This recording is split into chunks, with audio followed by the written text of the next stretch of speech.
Hi, and welcome to the one-year anniversary episode of the Let's K12 Better podcast. This podcast is a project between me, Mom of all Capes, and my kids. Hi! In our podcast, we will cover a variety of subjects involving K12 education and family life. We will talk about the ways that parents, kids, and educators can improve K12 education and family life. We encourage you to join our conversation on social media using the hashtag Let's K12 Better.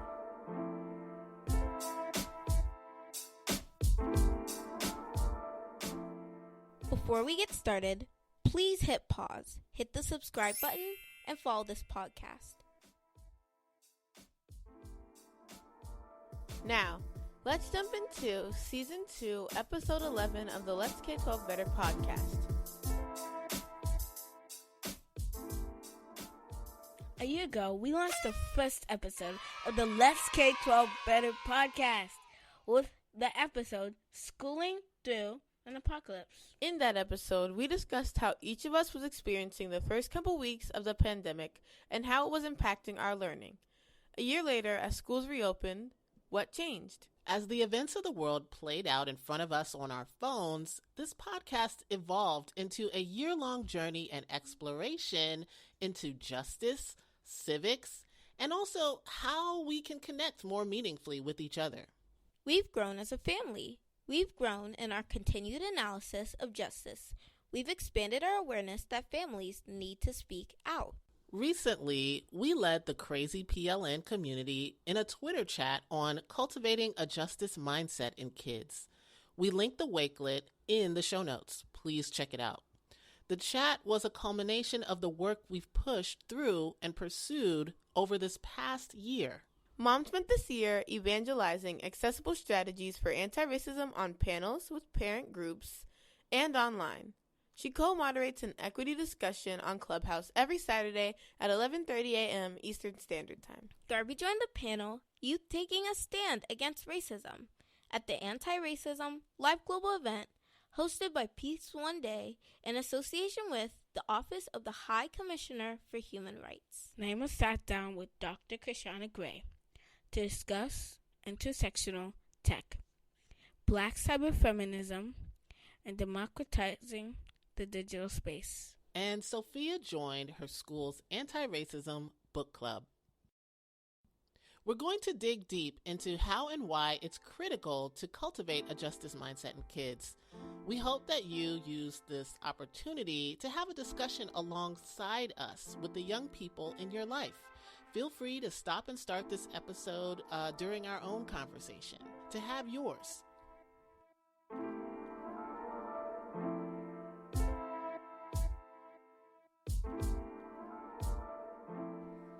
All right. It feels great to be back. I feel like we haven't been at the kitchen table in a while. We've been interviewing folks and asking experts what they think. Yeah, we've been doing interviews ourselves and stuff too, which has been really cool. But when we started this podcast, we started it with an episode on schooling through the apocalypse, right? Thinking back, yeah, I remember that too, right? Thinking back on this past year, like honestly, we started recording the first in the closet underneath my clothes with just my smartphone. And now we're here at our kitchen table, all mic'd up. It's really been great. We probably will upgrade our mics hopefully to help with our peas that pop all the time. Popping peas. That pop. Hey. So let's just jump into a couple questions just about our evolution, right? What's changed about this podcast and even this year? What has stayed the same for you? Maybe, each person go around and say, what you're nervous about as far as this year ahead. So think about one whole calendar year to the next April. And what are you excited about? What are you nervous about? What are you excited about? Something I'm nervous about is, this isn't really about the podcast, but a lot of my friends are going back to the school, so I'm worried for their health, but I think that the teacher will give them good care and make sure that they're healthy and happy. And also, I'm really excited for this year. It's not about the podcast, but I'm really excited to go into 5th grade. But I'm also really nervous to go into 5th grade because it feels like I've been in elementary school so long. And like, it's going to be really scary to go to middle school. That's awesome. That's awesome. So these are real things, right, that you're thinking about and balancing. Thank you so much. You're welcome. Yeah. All right. What about you? What if we were to sit a whole calendar year from now in the future, right? What do you hope? What is your hope for this upcoming year? You got the fall. You're going back into school in the fall. You know, we got potentially playing sports maybe next spring. What about you? I'm not looking forward to anything. Why not? Because I don't like to look forward to things in the future. Why not? Because I like living in the moment. You like living in the moment. That's it. Yep. Okay. I might have hopes for tomorrow. I'll never have hopes for next year. Wow. I don't know if that's... That sounds cool. Yeah, it could be cool. It could be beautiful. That could be dope. It could be terrible. It could be terrifying. That might be even a terrifying. Is that how you look at life? Yep. Because if I'm not here tomorrow, and I didn't fulfill my goal for next year, then what? Yeah, but you should still... Sorry. You could acknowledge them, or you could just wait until next year. We'll talk offline. Exactly. Okay, when we turned the mic off, you said that there were aspects of school that didn't make sense, which did not make you excited about returning to school, that you'd rather stay home. Let's talk about that. Like, what about school doesn't make sense? Because you know what? In essence, that connects with the first episode of the podcast. So what about school doesn't make sense? Well, first, if we're talking about like coronavirus school, a lot of schools like my school, they have literally everything boarded up and it's like one-way hallways. And literally it's like prison, and it doesn't make sense for people to go back if we can't talk to each other and be with our friends, because that's what school is for. Because actually school work, it's not really important. It's important for you to get good grades, but like in all essence, it's not important. Like the school is like socializing. And there's a lot of people who want to go back to school because they're lonely, not because they need to, and they're just trying to do it as quick as they can because there's a lot of people complaining that their child's lonely. I think that is a very beautiful statement. Like, I honestly think that's a beautiful statement, right? Because we need to analyze, right? Like, is just being around other kids enough if you have to be 3 to 6 feet apart? Right? Like, no, it's not. After coronavirus, school is never going to be the same because there's going to be kids who are scared, even after the vaccine, who just, after coronavirus, it's not going to be the same. So school's not going to be the same. So it's not that I'm not looking forward to it or anything. I don't really like school, and I don't, but it's just not going to be the same as before. So. So the ideas that people have in their mind about I'm going back to school, as in going to see their friends every day, having birthday parties normally, like hugging each other, like there's going to be like a lot of things, like touching each other is not going to be a lot, hugging each other is not going to be a lot, talking to each other is going to be minimal. So our social norms are going to have to change. Yeah, which makes school very different from what it was last year. Okay, thank you. I appreciate you for that. All right, so how about you?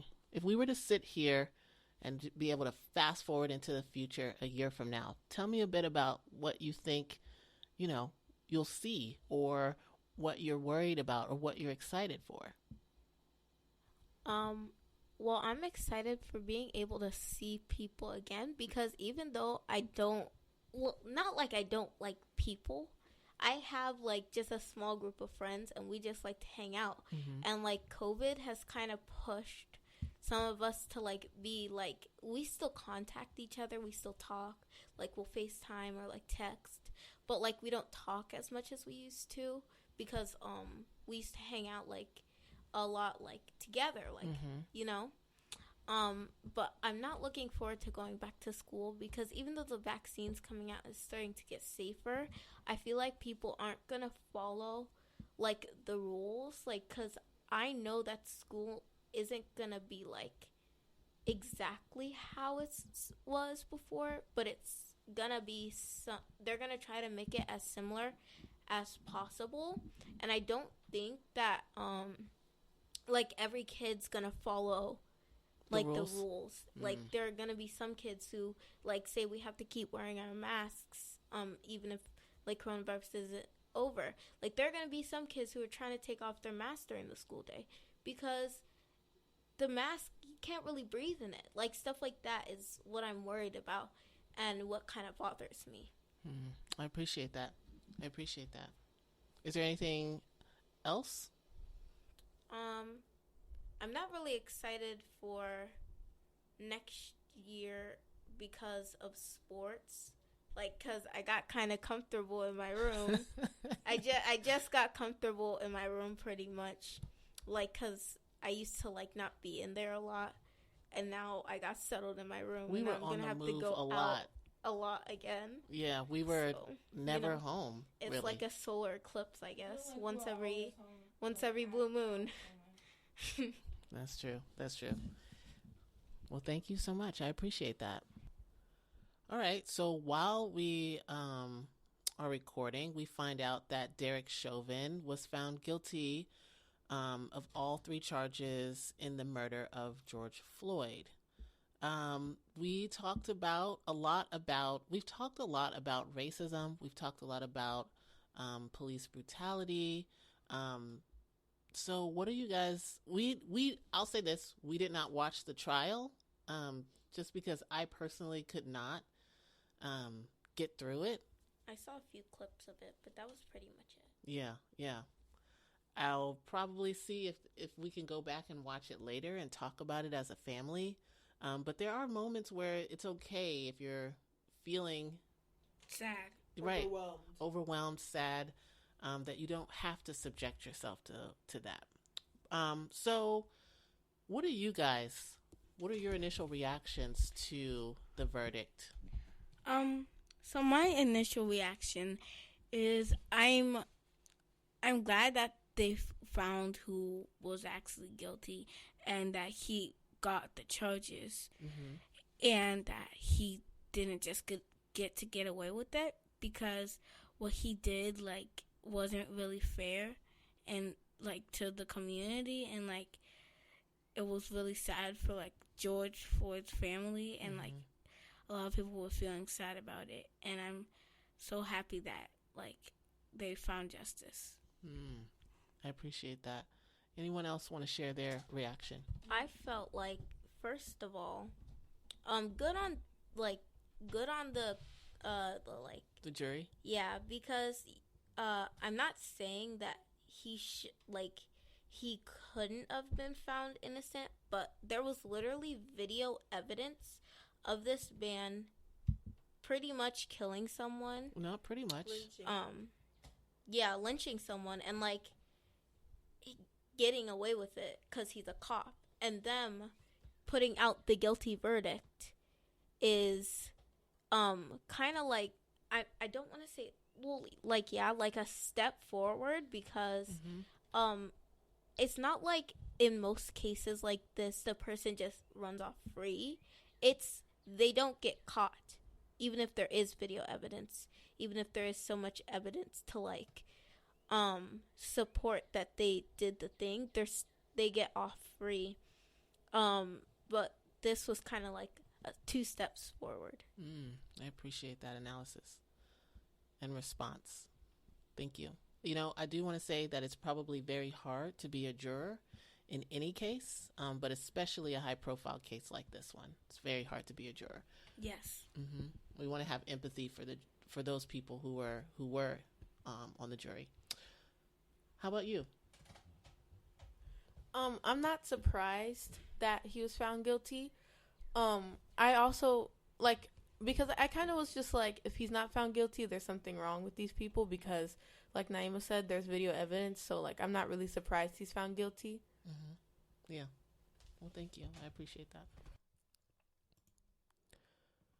I just wanted to briefly interrupt the interview to say just a few candid thoughts. After we completed recording, we found out later that evening, my daughter pulled up her phone and said, "Mom, someone else was murdered by police. She's in Ohio and she's only 16." And I couldn't believe it. And I thought it was, late that evening, but it had happened, right around the verdict, the Derek Chauvin verdict. So, I pulled up Twitter and I began to scroll through, and I was overwhelmed with emotion and exhaustion, right? Here we are in this moment where, as a family, we're beginning to talk about the Derek Chauvin case, beginning to resolve our own emotions around George Floyd's murder. And unfortunately, another young woman loses her life that same day. And again, not to erase the other folks who've died due to police violence last week or the week before that or the week before that or the week before that. But I do want to say her name, Ma'Khia Bryant. I do want to say that I also want to acknowledge, because we forgot to do this, and I don't want to forget anyone, but we forgot to acknowledge 17-year-old Darnella Frazier, who stood as a witness and videotaped George Floyd's murder for all of us to see. She stood there for those 9 minutes, even, as her own life was threatened, even as her own mental health and wellness, were put at stake. So, we need to think about, right, what are the ways in which teenagers, even, young people, are standing for justice? What are the ways in which violence and racism and, systematic racism impact the lives of our Black and brown and indigenous and people of color and other people with marginalized identities? What are the ways in which these things impact our youth? And as parents and educators, we need to begin to think about, how is this impacting the young people in my life? Whether I'm raising a BIPOC, Black, Indigenous, person of color youth, a youth with a marginalized identity, or a white youth, I still need to think about how these things are impacting them. I still have a responsibility as a parent, an educator, or a mentor to provide space for these young people to process what they're seeing. Again, my daughter showed me what happened on her smartphone. She saw it before I did, right? I was thinking George Floyd's murder has been, for whatever, we got justice. I'm going to go to sleep tonight. I did not sleep last night. So just want to hold up those two young women in the light, especially because I'm, approaching having Black teens in the United States. Just want to think about that and want to process that. I also want to add, we talked a little bit just previously about school and schooling through an apocalypse. I do want to draw everyone's attention to the NPR coverage of Josh and his mother, Sharnessa, secret. The title of it is, "For Some Black Students, Remote Learning Has Offered a Chance to Thrive." I will say that we are that family. We've thrived during remote learning. We've had our ups and downs. We've had our bumps here. I think it's more, understanding how to use the technology and having motivation. But just thinking about, the push to go back to school, a lot of families were saying, we got to get Black and brown kids, learning loss, get them in schools. When a lot of Black and brown families were like, we're fine. We're doing great at home, right? So thinking about, what, and some are not, right? Everyone's not doing great at home. But everyone is also not super excited to return to school. And so we have to think about that, and we have to respect that. We have to investigate, why are some Black and brown kids thriving more during remote learning when they're not in the classroom environment, right? Why are some students with ADHD or other neurodiversities thriving when they're not in the classroom, and others are not, right? So we need to think about individual cases and understand that everyone's different. But we also need to respect the fact that what narratives are we going to tell? What narratives are we going to lift up? My daughter once said to me, it's not necessarily the teachers or the curriculum or the school completely, it's my peers. Some of my peers are intolerant, right? So I think about that and it's like, well, what responsibility do families have to make sure that when they send their kid to school, they're sending someone to this environment who is excited to be a part of a community, to respect the differences of other people, to uplift others, right? And to explore with other people. As we all move forward, hopefully out of COVID-19, and we move toward a more what we would call a normalized experience, how do we leverage what we found, this opportunity that we were in a mini lab experiment? What are our equity tenets for our school system or our school or our home? What have we learned about our kids? Spending all this time with our children in our homes, what have we learned about our kids? What have you taken the time to learn about your kids during this time? Have you gotten to know them better now that they've spent this time with you, lots of time with you at home? Or have you been so excited to get them back to school that you didn't take the time to get to know them and get to learn who they are, right? So just thinking about, what are we going to make space for and what are we going to eliminate? What are the things that we think are unnecessary? How do we open our imagination so that more people enjoy the schooling environment and enjoy learning more? And then one more time, as we think about justice, we really want to think about, our young people with marginalized identities. Specifically, I want to hold up Black and brown girls, specifically Black girls right now, because I'm raising 3. Just thinking about what kind of environments are conducive for their thriving and their success. How do I collaborate with educators and other parents to ensure that that happens? All right, so we're going to segue into how we cultivate a justice mindset because, again, a lot of people are focused on justice right now. We did have that crazy PLN Twitter chat, which was super awesome. Again, dope, yes. We linked the experience on the Wakelet in the show notes, so check that out. We talk a lot about justice on our podcast. So let's redefine for folks, what is a justice mindset and what are the benefits of cultivating a justice mindset? So what I said was basically a justice mindset is someone who has a a mindset that is striving to make this society and their communities more equitable and more equal. I love that. And well then, what are the benefits of that? What would the benefits of that be? And I said that some of the benefits would be being able to be more focused and more driven on these topics justice and equity and inequalities.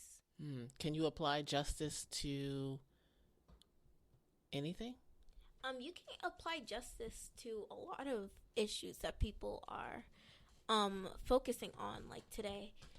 You can apply justice to even the simplest thing someone stole your purse, because if someone is stealing your purse or taking your money, whatever, you're experiencing an injustice, that injustice being your purse was stolen, and you can speak out about that and you can take action to prevent that. Okay. What are some other areas, not just the criminal justice system, right? Because I think a lot of people focus on justice and they think about criminal justice. What are some other areas? Some other areas are racial justice, social justice, I don't want to say community justice, but yes, community justice. Community justice. Also equity justice. I think that. Well, justice and equity kind of hold hands. The equity justice hopefully creates some form of equity within the human condition, right? So hopefully, if there's justice, then we can begin to experience equity, right? And if there's equity, then justice has been served. Hopefully, it's not guaranteed. it's not guaranteed. It's not mutually exclusive. What about the environment? Yeah. Can you have environmental justice? Yeah. How about gender? Yes. Yeah. How about tech? Yes. Oh my God! I had an episode about tech and justice. Yes, you did. Shout out to Dr. Kashana Gray. She's amazing.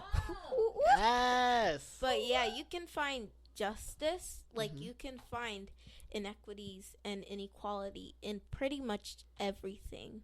And you can take action to making that place better. Thank you so much.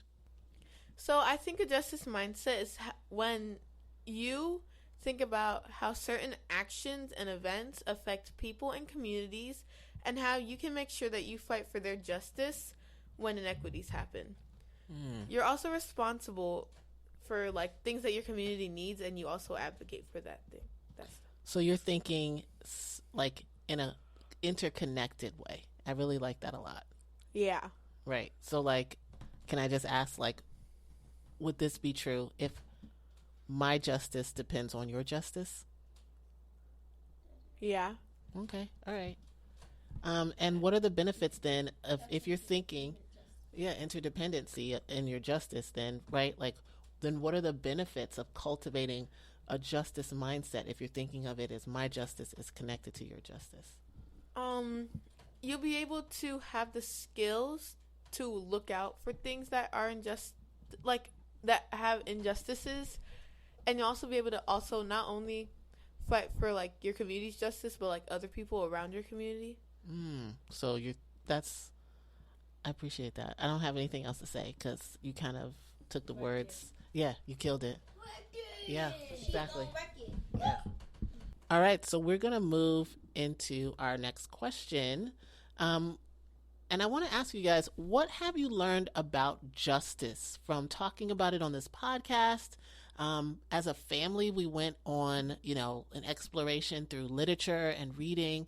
We've read essays and we've read books like, we've read James Baldwin, we've read Audre Lorde, we've read Chimamanda Adichie. We've gone into all of these really amazing spaces.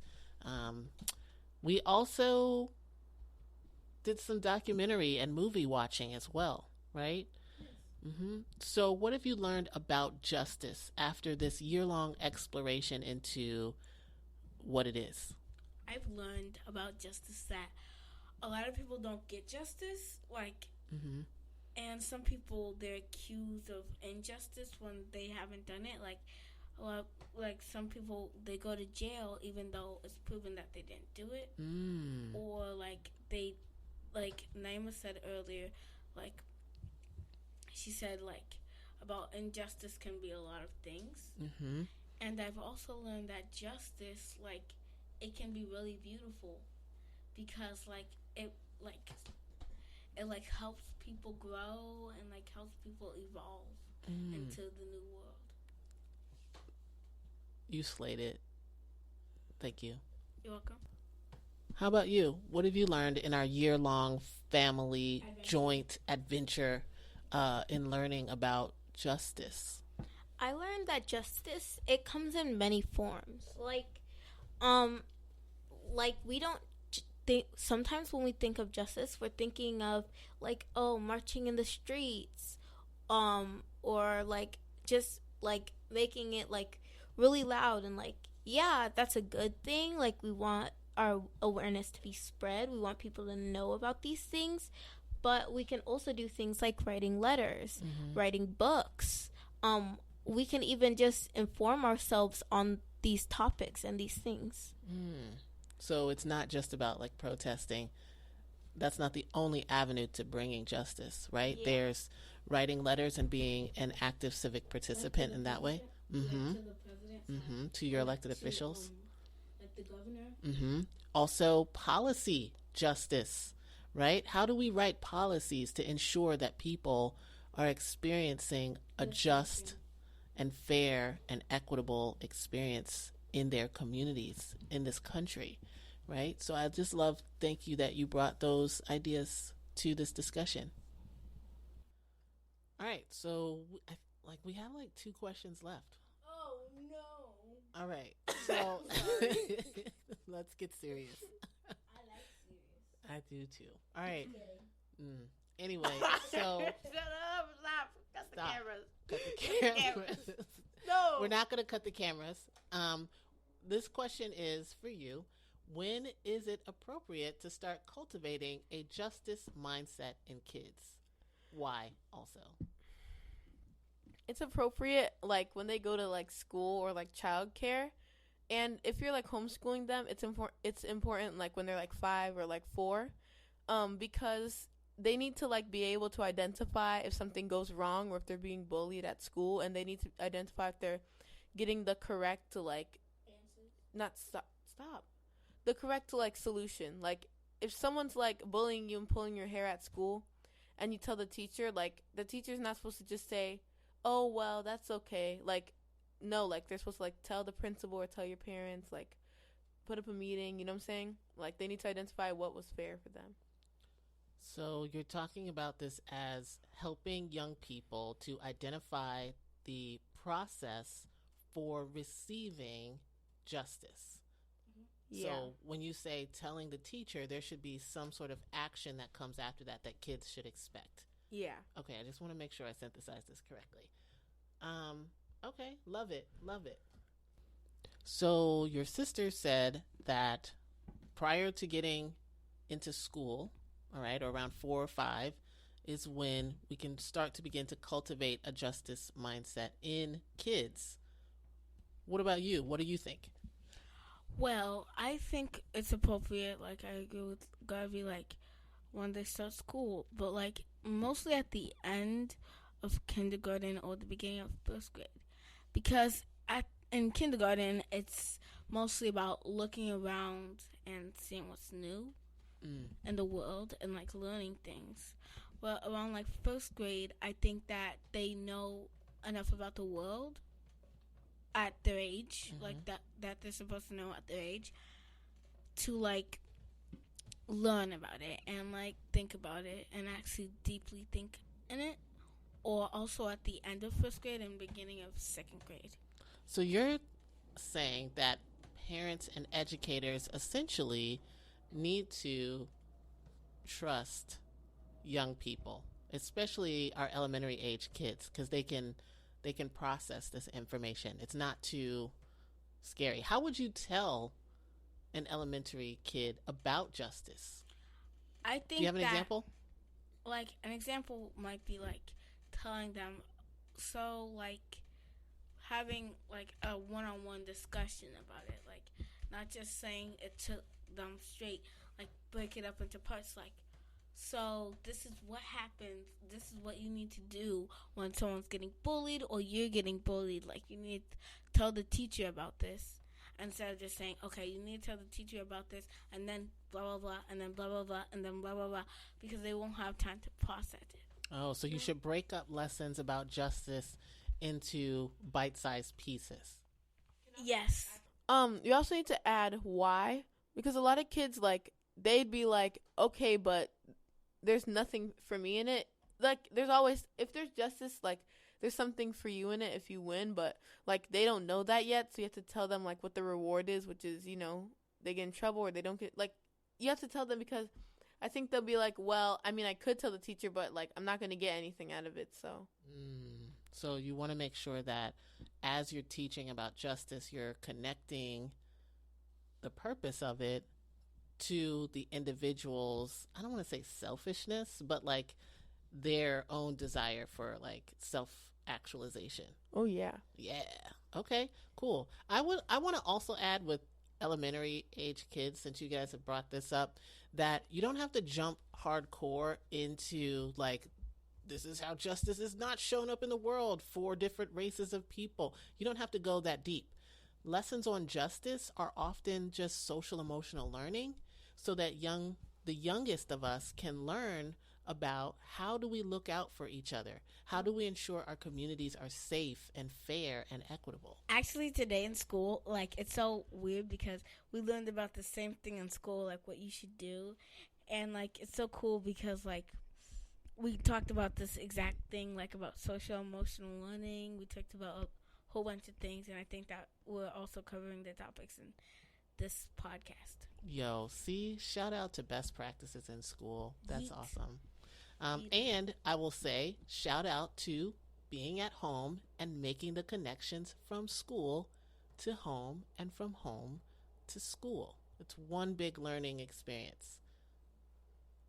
Okay, so your sisters gave us some ideas about when to start, but it's not necessarily intuitive and easy, right? So if parents don't know where to start, what would you tell them about creating environments that cultivate a justice mindset in kids? What advice do you have? I would tell parents that when you cultivate justice mindsets in kids, like first off, before you do anything, you need to make sure that the environment is an environment where these kids are actively wanting to like learn and cultivate these mindsets, and that it continues to be that kind of setting and that kind of place. Because So you're saying that you want parents to create homes where learning is an ongoing experience. yes, Okay. because when learning stops being fun, people are gonna stop wanting to learn, and that's gonna start a drop down or like a drop off, like this disconnect, I guess, where it's like this was fun until last week when it stopped being fun. Mm-hmm. We don't want to learn this anymore. I appreciate that. Let's keep it 100. What like, other elements in the environment help to cultivate this justice mindset, whether it's little kids or big kids or middle-aged kids? And it's not just one thing I wanted to point out specifically was it's not just cultivating justice mindsets. It's making sure it's continuous cultivation instead of, oh, I cultivated his mindset. He's off in the world now. It's you've got to continually check in with your kid and help cultivate a justice mindset in your child so that they're not like, oh, it was a one and done thing. So it's not just one conversation. This is a continuous process of growth and development throughout the entirety of your child's life. Hold on one second. Hold on. Yes, you're next. Okay, I just want to make sure your sister doesn't have anything left over. Anything else you want to talk about? One more thing. No. Okay, see, way to yield your time to these guys. All right, hold on one second. I wanted to add that since the world is changing and like the definition of justice is changing as the world is changing, like we need to also like Naima said, like keep them learning, because like we don't want to say justice means they got in trouble, right? Because getting in trouble isn't like, it doesn't matter if they got in trouble or not. It matters if you were like justified in that situation, which in some cases, yes, like in like 3 out of 10 cases it means them getting in trouble, but the other 7 is like different. So I love how you're equating the fact that justice is not always punishment. Yes. Okay, all right. I really do appreciate you bringing that point in here. So as we cultivate a justice mindset, it's not always about consequences or getting in trouble. It's more about how do my behaviors, again, create an environment where everyone can self-actualize. Yeah, can feel good. Okay, I love that. Thank you. All right, so as we think about cultivating a justice mindset in kids, whether it's at home or whether it's at school, right? How about you? What are your suggestions for the kind of environment? Mostly like for school. Mm-hmm. You need it's not, you need to make sure that like in school you're like participating and like, but also you need the teacher to be like talking to stuff about you. You can't just have the teacher pull out a worksheet about justice and then just have it done. She needs to actually teach a lesson about it. If she's gonna put a worksheet out, she's gonna, or they, they're gonna have to like put it out and like say, okay, so here's what you have to do. Here's the situation. So when you cultivate a justice mindset, it is a participatory experience. Is that what you're saying? Yes. Right? So the students or the young people want to participate, and also your teacher needs to participate. Right, and creates an environment where people are engaged. And they like to be engaged. Yeah, I love that. Thank you so much for sharing that. Thank you. No, thank you. Thank you. Okay, wow. A year ago, we were in my closet. Under a bunch of clothes. Under a bunch of coats. Oh my goodness. Yeah, like sis, what? It's so weird how we've evolved. We have evolved. What Exposing a our makes. closet. Yeah, setup. right. With my iPhone, and now here we are mic'd up. I just want to thank you guys so much for being here with me, going on this journey with me. It has been an absolute pleasure being here in discussion with you guys this entire year. As we explored important topics. I want to remind everyone who's listening to please subscribe. Please subscribe. Hit that subscribe button. Hashtag shameless self-promotion. Hashtag shameless self-promotion. And I also want to say on a more serious note that we want to hold up George Floyd's family in the light right now, right? Because although, Derek Chauvin was convicted, guilty. Right? Still, they must feel really sad, but I hope that they have got justice, and that even though he's not with them, that they still are so happy that he was proven justice. Yeah, that they received some justice for that. It's not going to bring their family member back, their son, their brother, their father, their friend. It's not going to bring him back, but hopefully it's going to raise their spirits. This helps just a little bit. All right.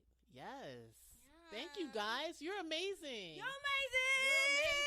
It comes naturally, sis. 1 year anniversary. It's 1 year anniversary. It's your 1 year anniversary. 1 year anniversary. Go, girl. 1 year anniversary. 1 year anniversary. 1 year anniversary.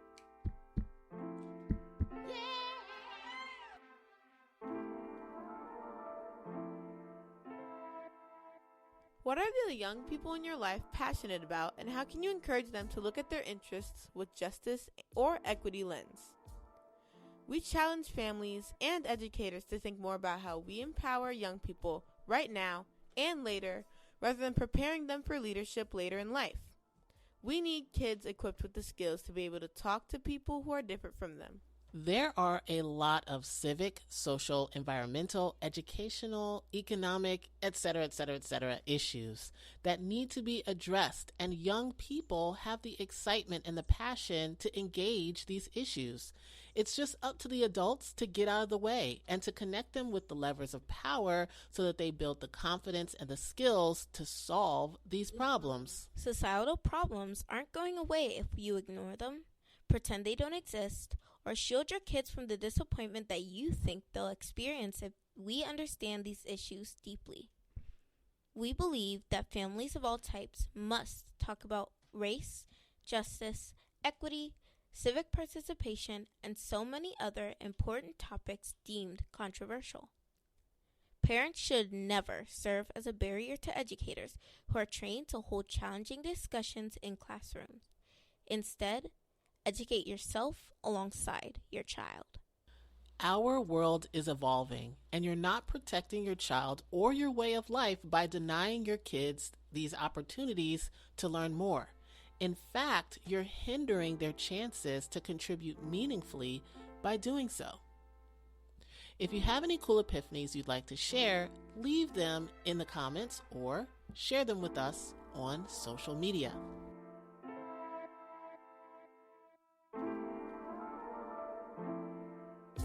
Each episode, we will share quotes that we find inspirational.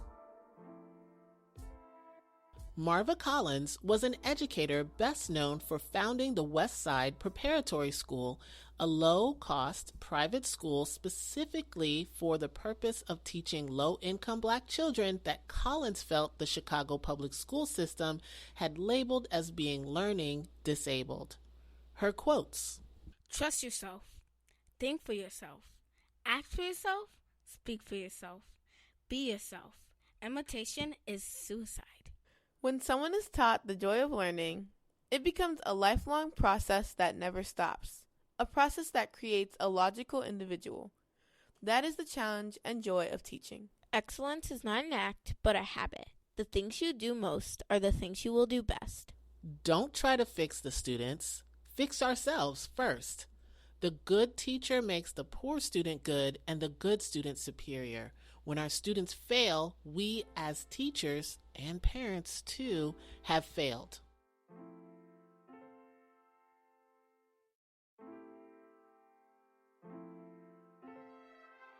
Thank you for listening to the Let's K12 Better podcast. Please like, subscribe, and share.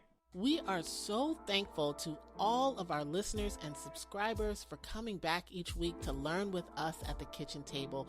Thank you so much for this really amazing year. We, of course, want to hear from you, so connect with us on social media at Let's K12 Better on all social media platforms, or connect with me on Twitter and Instagram at Mom of All Capes. The Let's K12 Better podcast is available on every podcasting platform. So if you enjoyed this episode, don't forget to rate and review our podcast. Your feedback helps us grow. Thank you so much for listening. See you next time.